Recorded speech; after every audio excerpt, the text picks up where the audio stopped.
Parshas Chukas has 87 verses and 3 mitzvos, all the mitzvos that relate to the Red Heifer. And it's a really fascinating Parsha. The first chapter, chapter 19, deals with the Red Heifer, the red cow, a very unusual process that we'll read about, what to do when someone comes into contact with the dead body. They become impure. There's various restrictions on them. And the only way for them to revert out of their state of impurity is via a potion made out of a red cow processed in a very striking and unusual way. And once that concoction is complete, the ashes mixed with water is sprinkled upon the individual, and over the course of 7 days, they become pure and they are restored to the state of purity. So that's the first chapter. And then chapter 20 and throughout the rest of the Parsha, it deals with a lot of interesting narratives. So first of all, it fast forwards 38 years into the future. There's a jump.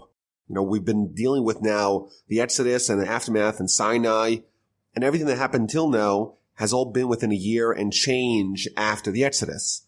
Chapter 20 is going to begin all the way at the end of the 40 years, and there's essentially a gap of 38 years where the Torah doesn't really tell us what happened. We only learn about where the Jewish people encamped, but we don't have any of the narrative, any of the history about what happened to the Jewish people during those 38 years.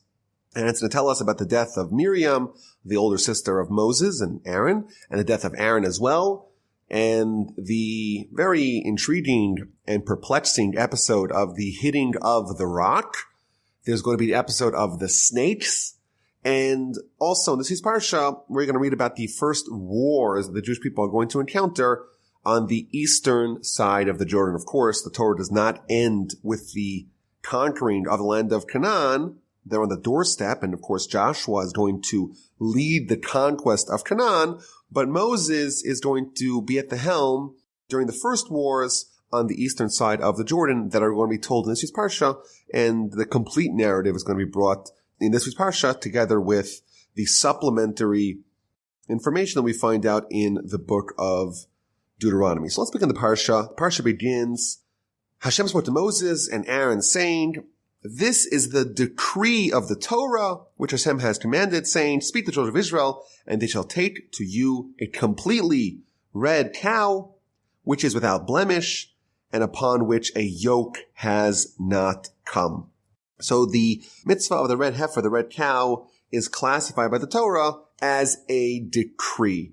And we know that there's different categories of mitzvahs. There's mitzvahs that we would know and fulfill if we used our logic. These are the mitzvos that are universal mitzvos. There's some mitzvos that after they're explained to us, we understand them. And then there's a third category of mitzvos called decrees, in Hebrew a chok, like this week's Parsha is called Chukas, which is from that word.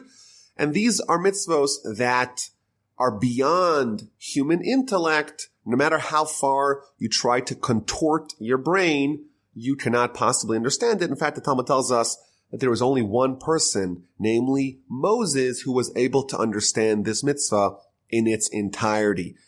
Solomon, the wisest of all men, he tried to understand it, and even he too, the Talmud tells us in the book of Yoma, page 14, he too yielded and recognized that it is indeed beyond him. And Rashi tells us, right as we begin the Parsha, that the reason why it's called a chok, the reason why it's called a decree is not because it doesn't have a meaning, but because the Satan, which is the angel that the Almighty orchestrates and appoints to try to cause us to sin, and the non-Jews, the Gentiles, they're the ones who pester the Jewish people, and they say to them, why are you doing such a bizarre mitzvah? What meaning do you have in it?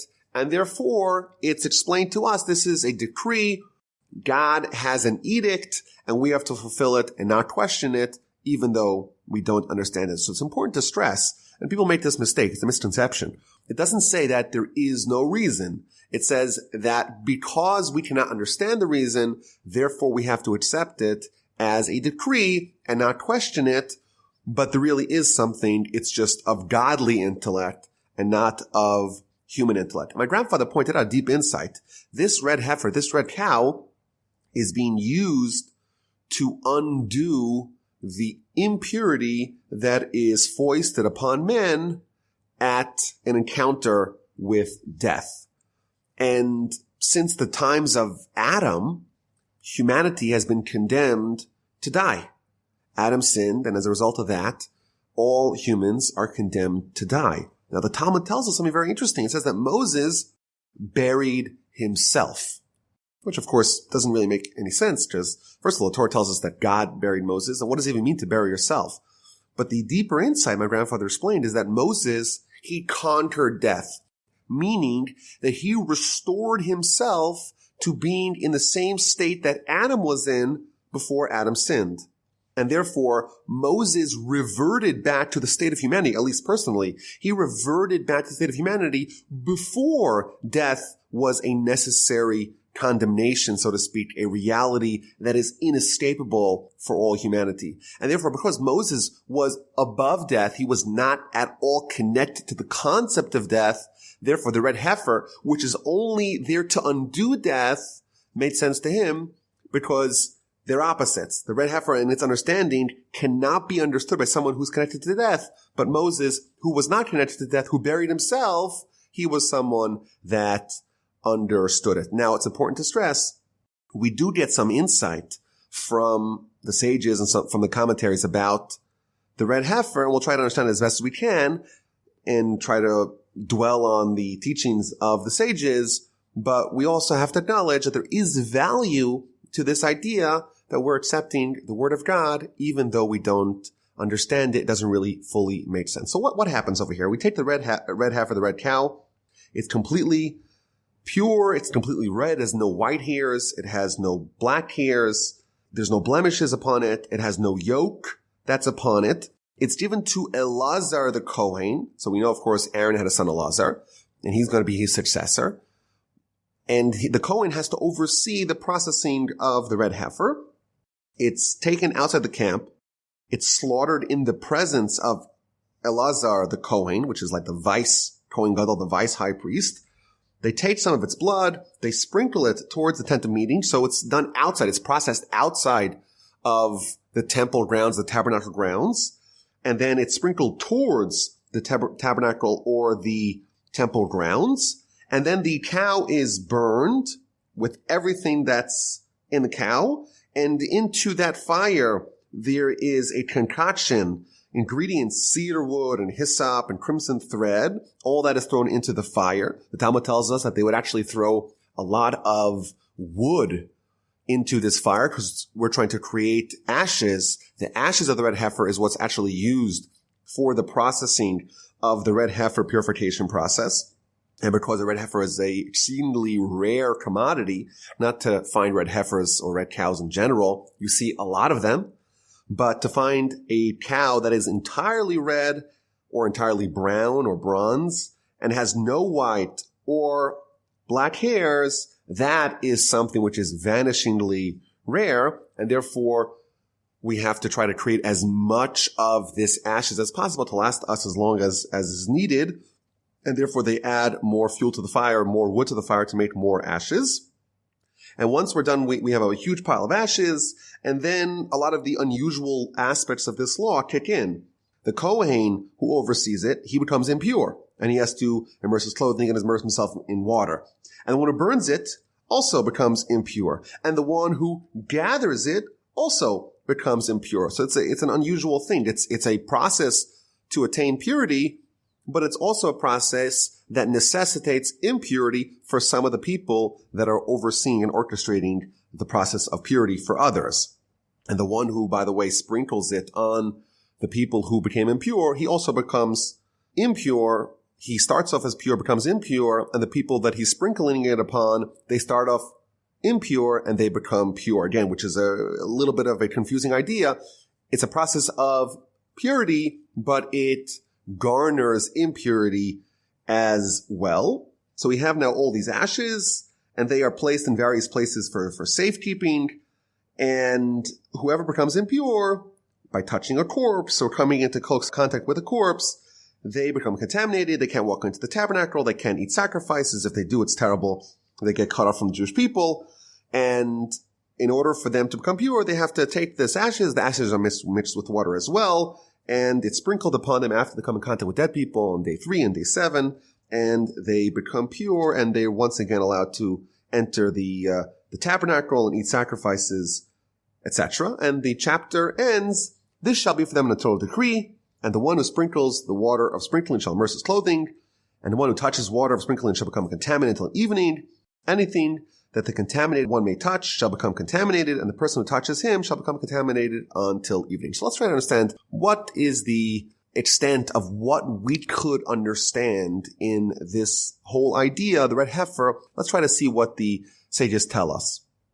So Rashi tells us a very interesting idea. Rashi tells us that this is somehow connected to the episode of the golden calf. Of course, a calf is a baby cow. So we have the sin of the Jewish people that really caused a lot of the events that followed to happen. That sin was with a golden calf, a small cow. And now we have the big cow, the red heifer, the mother cow, so to speak, not the calf, the mother, which is somehow a remedy for the sins of the Jewish people. So Rashi tells us a very interesting idea. It tells us that it's a parable for a woman who works for the king, and she's like a maidservant, and she has a son who's running around the palace, and the son defecates on the floor of the king. So what does the mother do? The mother comes and she cleans up the excrement of her son. That's the parable. And similarly over here, says Rashi, we have the baby calf, the baby cow, the golden calf, which is the sin, so to speak. That's the excrement of the Jewish people. Comes along the red cow, comes along the mother, and the mother cleans it up.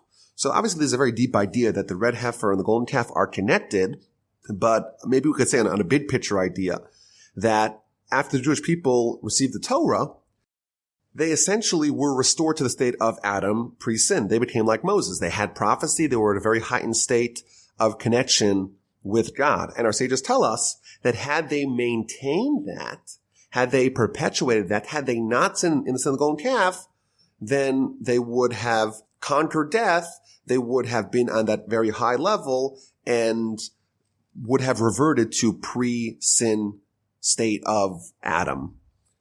But of course, after the sin of the golden calf, they were downgraded to being standard issue humans. Of course, humans with the tremendous experience of the Exodus and Mount Sinai, but they were no longer impervious to death. Their sin had degraded them a level. And therefore, we have the remedy to that. The way to undo that is via the red heifer. And maybe on a deeper level, we could say another idea that the golden calf, it wasn't just some mindless idolatry the way you maybe could read it. The way we understand it is the Jewish people wanted to either isolate one characteristic of God. And in fact, if we study the descriptions in Ezekiel about the prophecy of Ezekiel and the visions of Ezekiel, we find that part of the vision is a cow or a bull or a calf.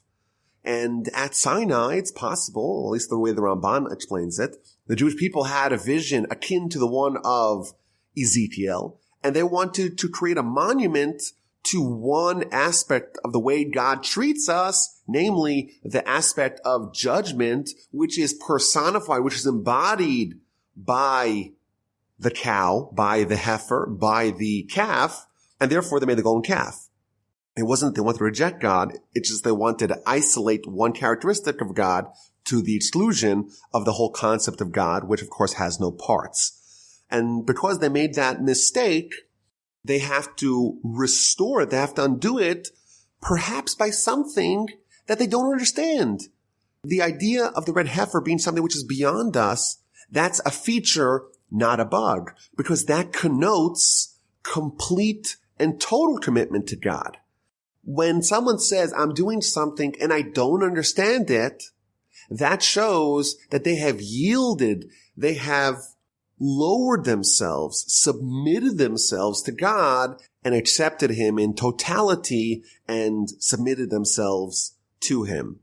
And therefore, it's almost like the concept of the golden calf and the concept or the attitude motivating the red heifer are exact opposites. The golden calf, people say, oh, we understand God, and we understand how to embody it, how to personify it, how to create a monument to it.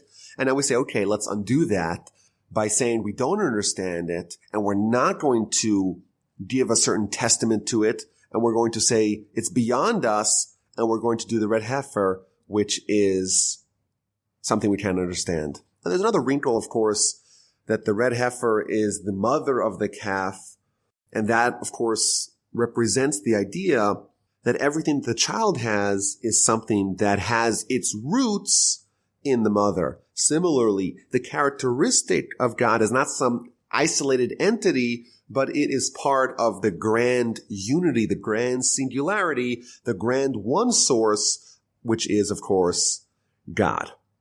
And, of course, every part of this has deeper insights, but we take the red heifer without blemishes. Of course, the ultimate blemish in our existence is the fact that we do die, and therefore we're symbolizing this idea that death is something which is a flaw, and therefore it's undone by this flawless cow. And the commentaries add, and I'll readily acknowledge that a lot of these things I don't understand, that everything that the red cow represents is all about judgment. It's red. Red's the color of judgment. It's a cow. It's a calf, which represents judgment. It has no white hairs or black hairs, which also represent judgment. And the Ramban speaks about this, the Or Chaim as well. The Or Chaim adds that no yoke was placed upon it. A yoke, of course, is about submission, which would reduce judgment. And therefore, there's no yoke upon it. So it has complete judgment. Of course, these are very advanced ideas, and we have to acknowledge we don't really understand it. But that's the basic idea, or some of the thoughts that we find in amongst our commentaries about what the red heifer represents. Now, it is interesting that the Torah tells us in verse 3 that Elazar, he oversees the commoner who slaughters the red heifer, but it's Elazar the Kohen, not Aaron the Kohen. At this point in time, Aaron's still alive. So it's an interesting question as to why exactly Elazar, the vice high priest, not Aaron, the high priest himself, why is Elazar overseeing the red heifer? And the Ramban gives a few answers. He says that this is about training Elazar. He's going to be the future high priest, and therefore he's given the role, but of course the high priest could do it himself as well. Alternatively, Aaron was so great, he was so holy, that for him to do a service outside of the temple, outside of the tabernacle, it would be beneath his dignity.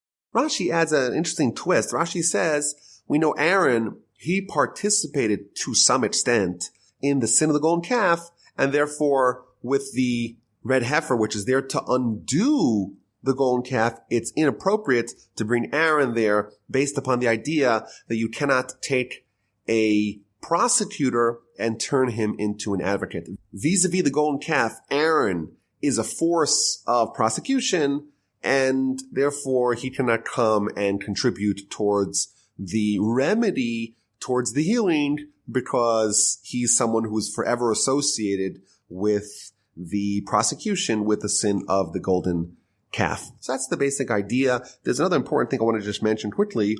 In verse 14, there's a famous teaching in Talmud. The verse says, this is the teaching regarding a man who will die in a tent. Whenever it says the word tent in Jewish literature, it harkens back to the tent of Jacob. It harkens back to the study of Torah. And the Talmud tells us that if someone wants to truly immerse himself in the tent, they have to die over it, so to speak. Says the Talmud, the Torah, the words of Torah are only find continuity with someone who dies over it. And quotes this verse, 19:14, this is the Torah, a man who dies in the tent. Meaning that the relationship we have with Torah is that we submit ourselves to God and to Torah. We render ourselves like a clean slate, eager and willing to listen and absorb God's wisdom. And that is the correct attitude to have Torah flourish within us. So that's chapter 19. Chapter 20 begins the narrative portion of the Parsha. The children of Israel, the whole assembly, arrived in the wilderness of Tzin in the first month, and the people settled in Kadesh. And Miriam died there, and she was buried there, and there was no water for the assembly, and they gathered against Moses and Aaron. So this verse from chapter 19 to chapter 20, it fast forwards 38 years towards the end of the 40-year duration of the Jewish people's time in the wilderness. Now, what happens in between is something we don't know, and the Rabbeinu Bachai, he tells us that the episodes of the Torah and the prophecies of the Torah only happen in the beginning, the first year, and in the last year. And the commentaries explain that there was a period in the middle where God, so to speak, hid his face. And that probably relates to the episodes we read previously in the book of Numbers, the sin of the spies, the sin of the scouts. And God said, okay, you're all going to die. We're going to filter and recycle you through you, so to speak. And a new generation is going to enter. That generation that was rejected by God, so to speak, it seems like the prophecies that we find in the Torah were not conveyed in their presence once the sin of the spies, of the scouts, happened and the verdict was handed down that these people are going to be killed or they're going to die before the entrance into the land of Canaan commences. So we're now 38 years later, and Miriam, the sister of Moses, dies, and right away there is no water for the assembly. Everyone, of course, is freaking out because there's no water and you're in the middle of a wilderness, in the middle of a desert. So first of all, there's an interesting Rashi here. Rashi tells us that there's a juxtaposition between the episode of the Red Heifer and the death of Miriam. Why are they put next to each other? This teaches us, says Rashi, that just as sacrifices atone, so too the death of the righteous provides atonement for the people of Israel. A very interesting idea that just as the red heifer, of course, provides purification and sacrifices in general provide atonement, similarly the death of the righteous provides atonement. Now, I saw an interesting comment here by the Kli Yakar, one of the commentaries that we find on the Torah. A very advanced idea. He tells us that there's 4 places in the Torah where this idea is being conveyed, that there's a juxtaposition between 2 episodes to teach us this kind of idea. For example, it tells us in the book of Leviticus where the sons of Aaron died. Right afterwards, we read about the Yom Kippur services, and that tells us what's the juxtaposition, because when the righteous die, it's like Yom Kippur. It provides atonement. That's the first time. And then we have over here, and then we have later on the story of the death of Aaron, and that's juxtaposed to the garments of the high priest, and that tells you that the garments of the high priest provides atonement. And finally, we have the death of Aaron when it's retold in the book of Deuteronomy. That is juxtaposed to the breaking of the tablets to tell you that the death of the righteous is equivalent to the breaking of the tablets. So he points out something very interesting. There's 4 places in the Torah where sages tell us what the death of the righteous means. What's the impact? And then he tells us a very deep and powerful idea. He says each one of these 4 episodes, each one of them corresponds to one of the 4 benefits that a righteous person, that a tzaddik, benefits their generation. So for example, number 1, here we have the story of the death of Miriam. And then right away, what happens? There's no water. We find out that the reason why there's no water is because the water that was provided to them for 40 years was provided to them via the merit of Miriam. So this is one element of the benefits that the righteous provide to their generation, that they provide nourishment. And he quotes the sages in the Talmud. Talmud says that when there's a righteous person, the nourishment that is given to the whole world is done in their merit. That's the first idea. The second idea is that a righteous person, a Torah scholar, a Torah sage, teaches the nation Torah. And therefore, when they die, it's like the breaking of the tablets, because the connection to Torah is weakened via the death of the righteous. And therefore, when Aaron died, it's juxtaposed to the destruction of the first set of tablets. The third concept, the third benefit that the righteous give us to the generation, to the nation, is equivalent to garments. Just as you have a garment, it provides warmth, it provides comfort, it provides shelter. Similarly, when the righteous are present and when the righteous are alive in a generation, they provide protection, they provide comfort for the nation. And we'll read a little bit later on in this week's Parsha, when Aaron died, the clouds that had enveloped the nation for the duration of the 40 years, they ceased and they stopped.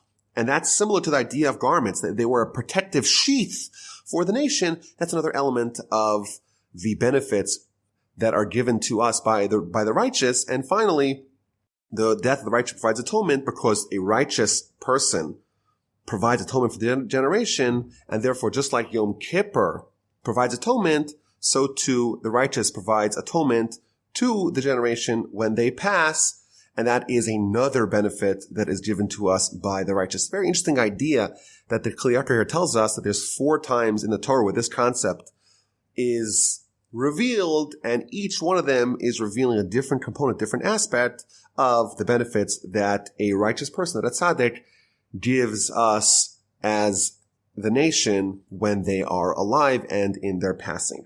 So Miriam dies, and she's buried there, and right away there is no water for the assembly. There's an amazing Rashi over here.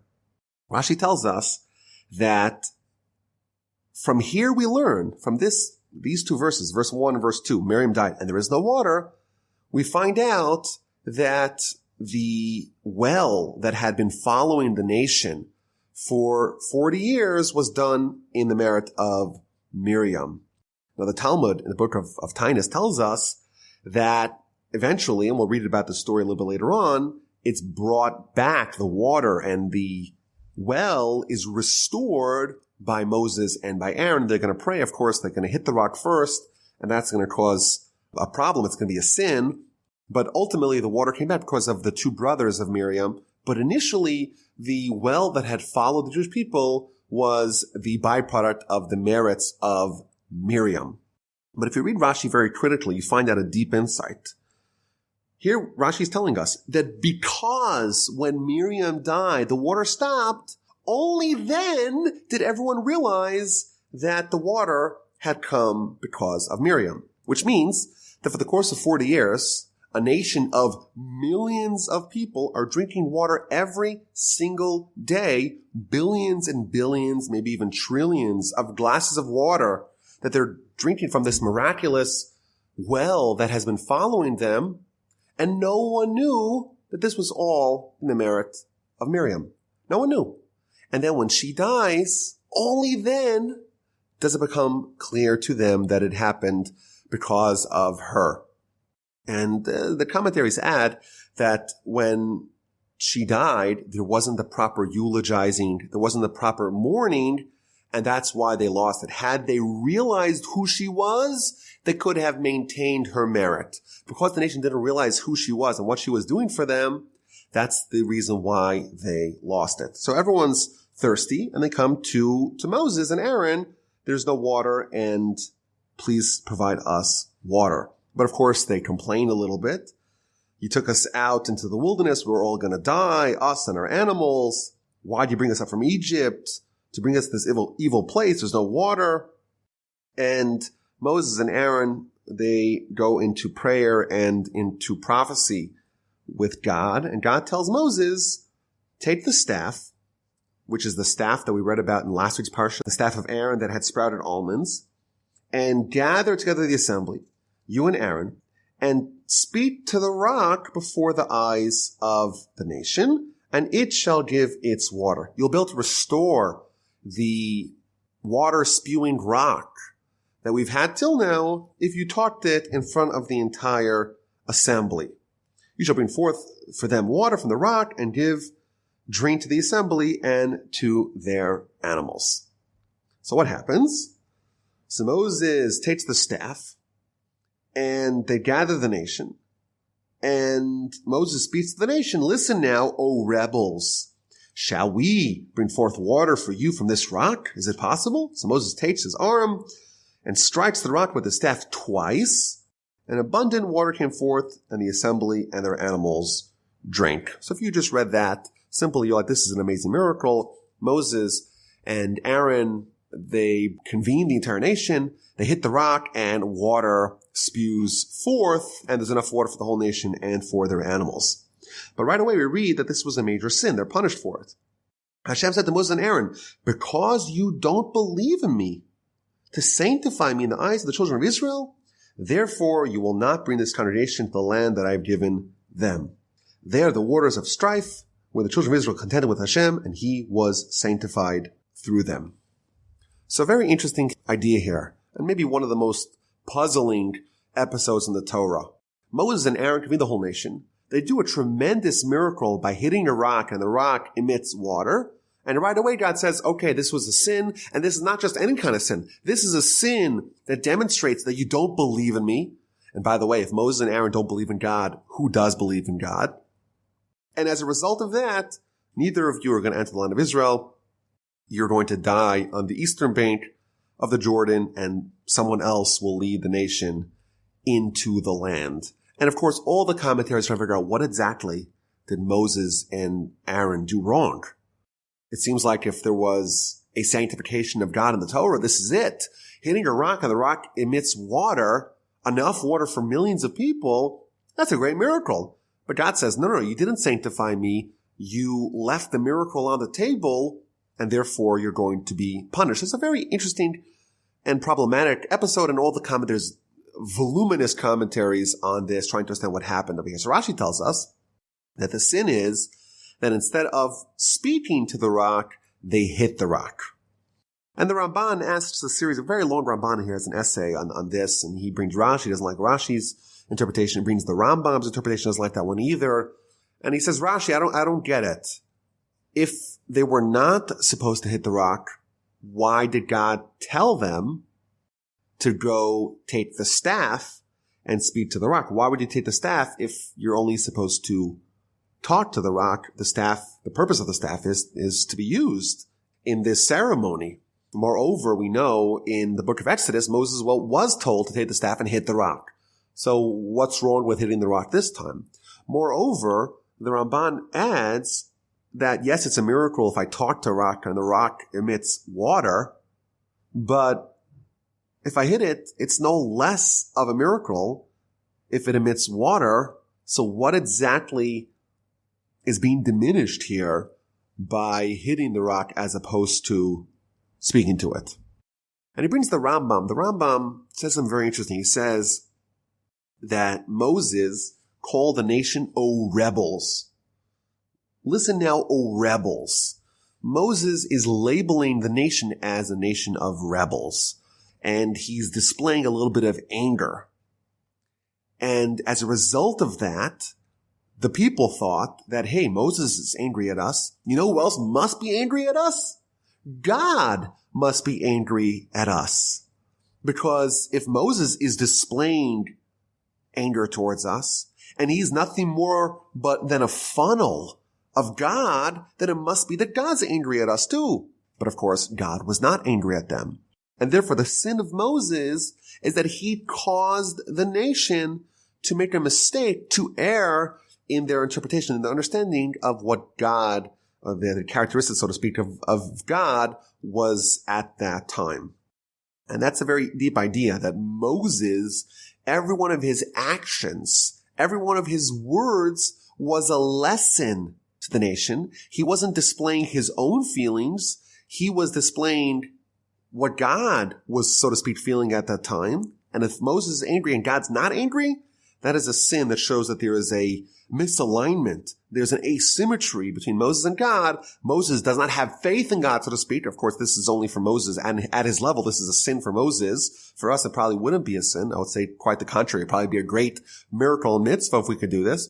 But for Moses, the second there's a misalignment between him and God, that's a sin for him. And for him, on his level, it's considered as if he doesn't have faith in God. He didn't sanctify God, and therefore he's not going to bring the Jewish people into the land of Israel. And of course, we have to acknowledge that this is the very basic understanding, and there is a tremendous amount of literature on this subject, and there's many other angles of this story, but that's the story in its basic form. Moses hits the rock instead of speaking to it, and whatever exactly the nature of the sin is of course a great debate. But as a result of this, and only this, Moses and Aaron are not going to be allowed to enter the land of Canaan, the land of Israel. And Moses, of course, is going to spend a tremendous amount of time trying to undo that, trying to repent for it, so to speak. But ultimately, this is going to stand, and Moses is going to pass on the eastern side of the Jordan, outside of Israel. Now, there is an amazing Rashi here in verse 13. The verse says, "They are the waters of strife." These waters, the waters of the rock, are the waters of strife. So Rashi tells us, invoking Pharaoh in Exodus, when Pharaoh, when he was worried about the Jewish people having a savior, his forecasters, his necromancers, his stargazers, his astrologers told him, we see that the savior of the Jewish people is going to be born, and he is going to be stricken with water. Therefore, throw all the Jewish babies into the water. Rashi tells us, when in the verse here tells us that they are the waters of strife, it's referencing that same vision that the stargazers of Pharaoh had. Indeed, Pharaoh was correct that the leader of the Jewish people, save the Jewish people, is going to be stricken by water, but it's not going to be because of the waters that are going to kill them, throwing the babies into the water. But this episode of the waters, this was Moses' sin, and this was the strife, so to speak, the waters of strife that they saw. They, of course, misinterpreted it, but this is a reference to that, a very interesting idea. And the episode ends by telling us that God was sanctified through them. And again, Rashi tells us, and this is an idea that we saw earlier, that when God punishes the righteous, that is a sanctification of God, because everyone who's not righteous says, oh my goodness, if God is so serious with the righteous and he punishes them for what we consider the most minor of sins, what does that portend to us?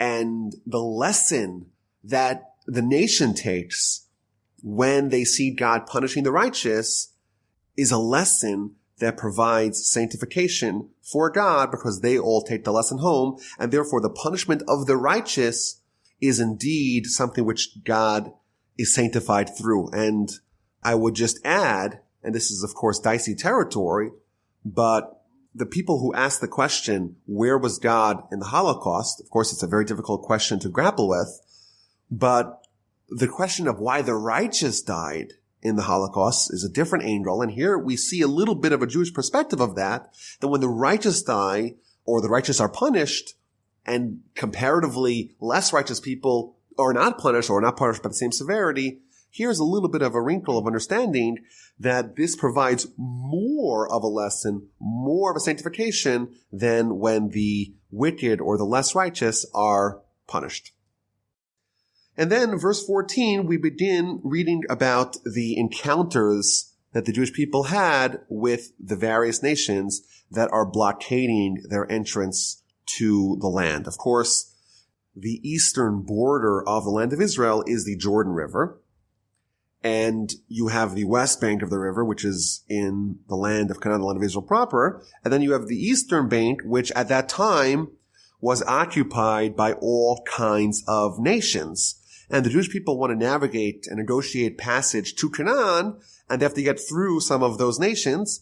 So they begin, and this is the first encounter with a foreign adversary in the Parsha, they begin with Edom, with the nation of Edom. So Moses sent emissaries from Kadesh to the king of Edom, and he reaches out to the nation of Edom. Edom, of course, is from the family of Esav, of Esau.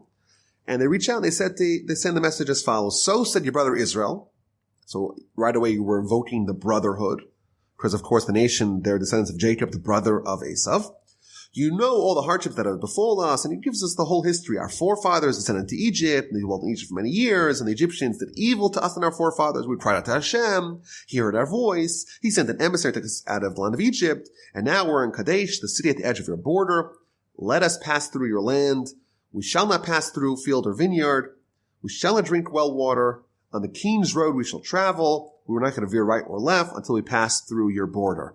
So they make a request for passage through the land of Edom. And Edom responds, Edom said to him, you shall not pass through me, lest I come against you with the sword.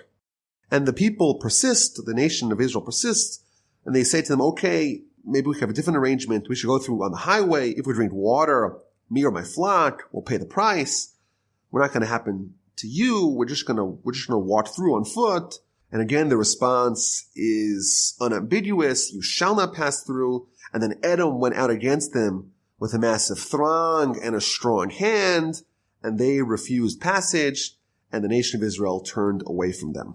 So this is the first encounter with an enemy, the enemy of Edom. So there's a very interesting Rashi here explaining the subtext of this dialogue, of this negotiation. The people of Israel begin, we are your brothers. What is the reason why the brotherhood is being invoked here? Rashi tells us, according from the Midrash, that we're brothers, and after all, our common ancestor, Abraham, was promised that you should surely know that your children will be foreigners in a foreign land. There was a curse that was upon our collective family. Both of us, the nation of Israel, the nation of the Jewish people, the children of Israel, and the children of Edom, both of them had this debt to pay from the time of Abraham. And who paid that debt? We paid that debt. And therefore, because we paid that debt, therefore we earn the right to the land of Israel. We're the ones who pay the debt, and therefore you should not have any problems, any qualms with our entrance into the land of Canaan, because after all, the people who pay the debt, they're the ones who should reap the rewards. We pay the debt we suffered at the hands of Pharaoh and the Egyptians, and therefore we have earned our claim to the land of Israel, and therefore let us go through. And the response of Edom is interesting because Rashi again explains that the Jewish people are invoking their prayer, and that, of course, is the characteristics of Jacob. The voice is the voice of Jacob. And the response of Edom is that the sword is the power of Esav. Why? You approach as Jacob. You approach with prayer. I'm going to approach as Esav, as Esau. I'm going to approach you with the sword. And ultimately, they don't let them pass. They veered away. And the Ramban here tells us that the reason why they did not respond militarily to the Edomites, to Esav, is based upon divine mandate. We read this, again, like we mentioned earlier, the narrative of the conquest of the eastern bank of the Jordan is retold in the beginning of the book of Deuteronomy, and we find out some more information that completes the narrative for us. And there we find out that God told Moses to not start up with the Edomites. They're the ones who rightfully have the land of Seir, and therefore the reason why they veered away from them is not because they were scared of a fight, but it was based upon a divine instruction that they're not allowed to wage war with Edom. And then they journey out of the vicinity of Edom, and they arrive at Mount Hor, which is Har Hahar in Hebrew. And the word Har means mountain, and Har Hahar means mountain upon mountain. So Rashi tells us this looks like a fruit. If you would have an apple on top of an apple, a mountain on top of a mountain, you would have Har Hahar, Mount Har, which is the mountain upon which Aaron is going to be buried. And this is on the border of the land of Edom, and Moses is instructed by God, Aaron's going to die. He's not going to enter the land because of the waters of strife. Again, exclusively because of that sin. Take Aaron and Elazar his son, bring them on top of the mountain, take off Aaron's special garments that are reserved for the high priest, and dress his son Elazar, who is dressed with the 4 garments of a regular priest, and upgrade him to be the replacement, to be the successor of his father as the high priest, and Aaron is going to die. So Moses did as Hashem commanded. They ascended Mount Hor before the eyes of the entire assembly. Moses stripped Aaron's garments from him and dressed Elazar, his son, in them. The commentaries quote the Midrash and the Talmud that tells us this was miraculous, that you couldn't really undo this without taking off all the garments, but the 4 garments that are universal amongst the Kohanim remained on Aaron in a miraculous fashion. And Aaron died there on the top of the mountain, and Moses and Elazar descended from the mountain. When the entire assembly saw that Aaron had perished, they wept for Aaron for 30 days, the entire house of Israel. There's a very interesting Rashi here that tells us the process of Aaron's passing.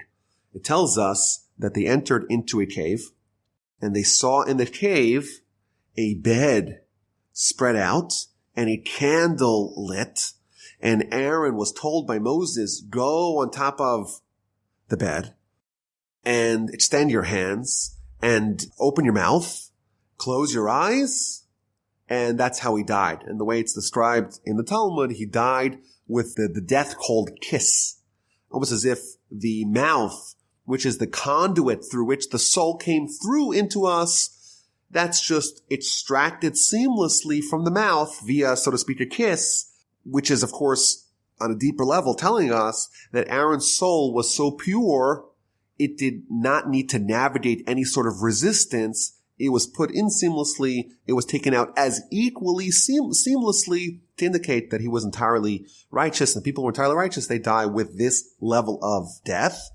And Rashi tells us the second Moses saw this, he too craved that kind of death. And just as a sidebar here, in Judaism we say that the way someone dies, the nature of the death of a person is indicative, is reflective on the kind of life that they lived. And the Talmud tells us in the book of Brachos, page 8, that there's 903 different types of death, because there's 903 different levels that a person could reach at. And the highest level, the most righteous death, is the death of the kiss, which is a death in which the soul is pulled out without any resistance. There's no blemishes to that soul, and therefore it can be taken out very easily and very seamlessly, says the Talmud, like pulling out a hair out of a glass of milk. When the nation sees that Aaron had died, they're in total shock and total disbelief. And Rashi tells us the dialogue that happened. Where's Aaron? They ask Moses. And Moses says, well, he died. How's it possible? Last week's Parsha, we read how Aaron had stifled the angel of death. He stopped the plague. How is it possible the angel of death had control over him?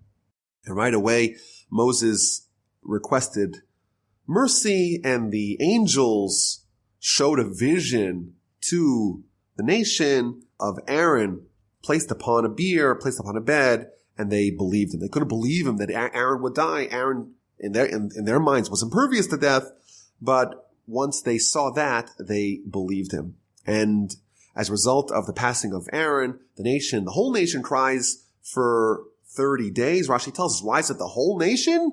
Because Aaron was someone who relentlessly pursued peace, and he would try to infuse peace and love between litigants, between a husband and wife, and consequently, everyone felt a kinship, a connection to Aaron, and therefore everyone cried for 30 days because everyone recognized the tremendous loss that they had with the passing of Aaron. And right away, we read chapter 21 that Amalek, masquerading as a regular Canaanite nation, they discover the whereabouts of the people of Israel, and they attack, and they took a captive from the nation of Israel. And here's the second juxtaposition of the death of a righteous one, the death of Aaron, to the attack of the Canaanites. And Rashi tells us that when Aaron died, the clouds of glory that had camouflaged the nation disappeared, and therefore the nation is suddenly exposed to the enemy, and the enemy attacks, which means that the nation is traveling within this invisible bubble, this enveloping cloud, and therefore they could go wherever they want undetected. But now once Aaron dies, the cloud goes away, and therefore their whereabouts are known to the enemy. Now Amalek is acting quite sinisterly because they are attacking as Canaanites. You read the verse says the Canaanite king of Arad, they heard about the Jewish people and they attack. But we find out from Rashi, these are not regular Canaanites. These are specifically the southern dwelling Canaanites, which is Amalek. And Rashi tells us why did they masquerade as Canaanites?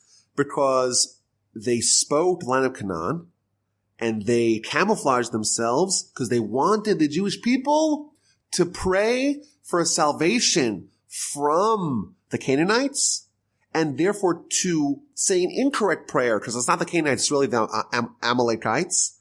And therefore the prayer would be inefficacious and therefore they would be able to win. Very deep insight. If you're praying to survive the encounter with the enemy and you say the wrong name of the enemy, you say Canaanites instead of Amalekites, your prayer might not be effective. And therefore we see indeed there was a captive. And of course there's a variety of lessons over here, but one of them is with respect to prayer. Prayer has to be precise. Almost like if you put in a website address and you spell incorrectly, it doesn't matter how many times you hit the enter button, it's not going to work. Similarly, prayer, you're asking God for something specific, and if you say the wrong thing, even though, of course, God knows what you really want, but prayer is such a powerful tool, and it has to be marshaled correctly, and therefore if you say it inaccurately, it's not going to work. There's a story with Rabbi Akiva Eiger, one of the great sages of the late 18th and early 19th century. There was a prayer that he was saying, and someone told him, pray for this person, for this and this name. And he's like, this is the wrong name because I feel resistance to the prayer. And indeed, it turned out that it was the wrong name. And that's why the prayer was not immediately efficacious. So they have an encounter with Amalek. And indeed, Amalek is successful in taking a captive. Rashi tells us this is only one maidservant.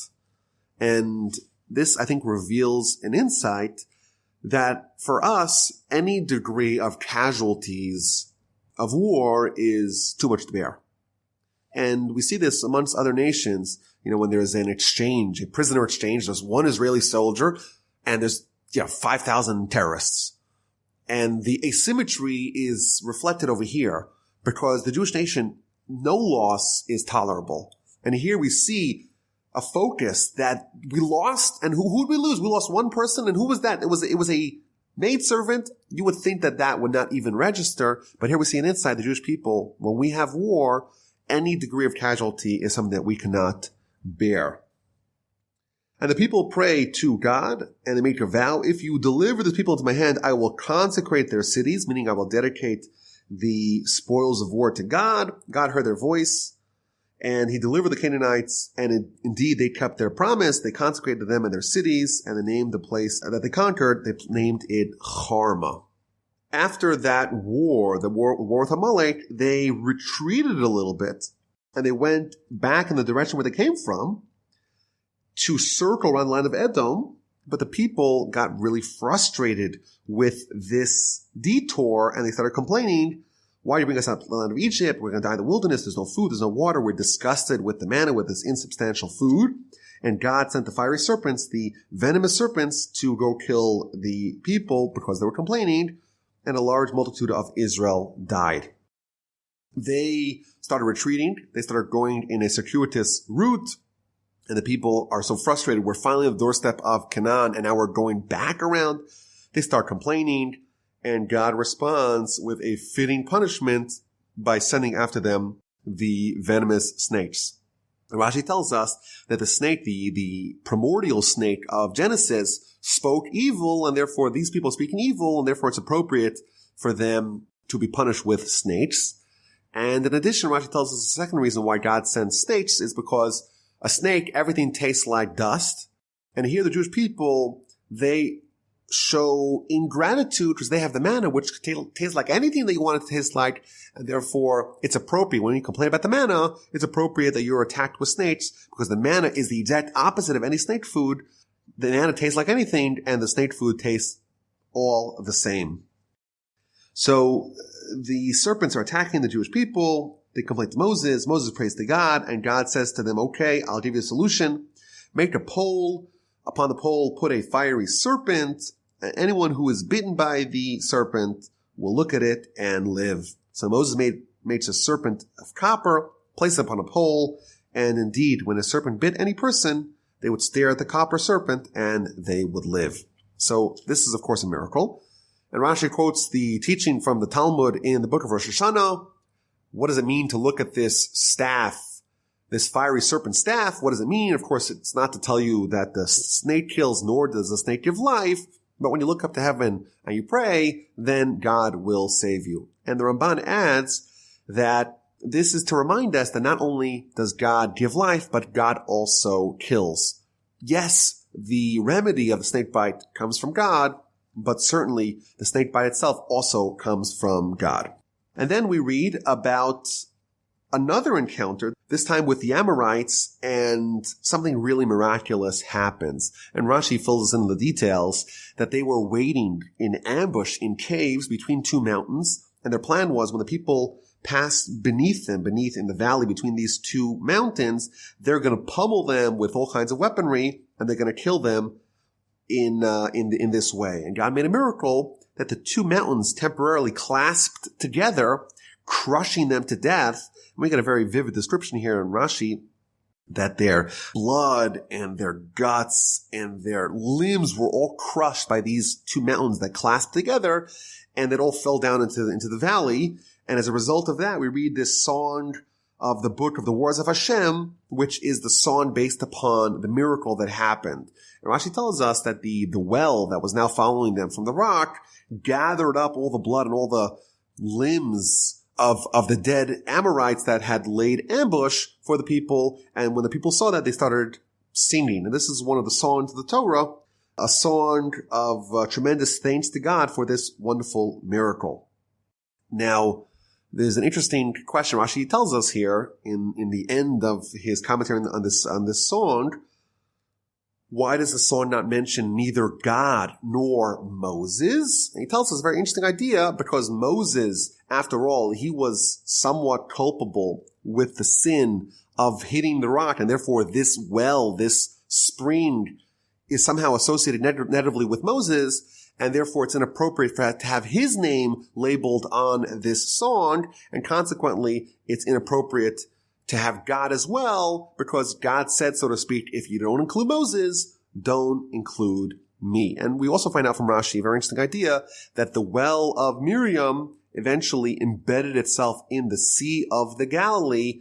And my grandfather used to tell the story that when Reb Chaim Vital was the student of the Arizal, he was not understanding the Torah conveyed to him by the Arizal. He took him into a boat, into a canoe in the Sea of Galilee in northern Israel, and he gave him to drink from a specific spot in the Sea of Galilee, and that was from the waters of the well of Miriam.